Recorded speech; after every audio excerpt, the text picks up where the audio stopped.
కొన్ని కొన్ని అంశాలు సాగతీయకూడదు. సమాధానం స్పష్టంగా ఉండాలి, బాధ్యతగా ఉండాలి. మహారాష్ట్ర ఎన్నికల్లో కొన్ని చోట్లను కొన్ని సందేహాలు వచ్చినాయి. ఎన్నికల సంఘం రాజకీయ నాయకుల స్టేట్మెంట్లు ఇవ్వకూడదు, వివరణ ఇవ్వడంతో పాటుగా నిరూపించి చూపించాలి.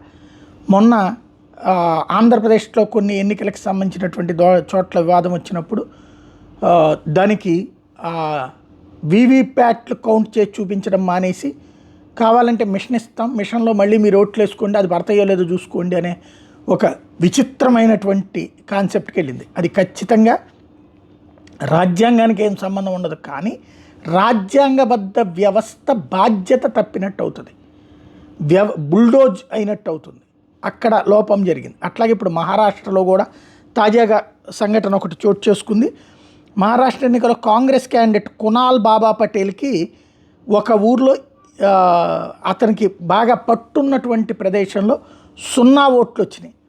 గ్రామస్తులంతా ఈవీఎంల మీద నిరసన చేసినటువంటి అంశం ఇక్కడ గుర్తుపెట్టుకోవాలి.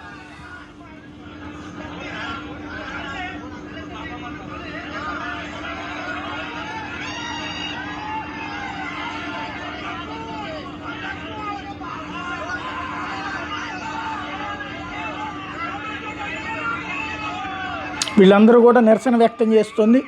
అదేంటి ఒక్కటంటే ఒక్క ఓటు కూడా రాకపోవడం ఏంటి అన్నటువంటిది.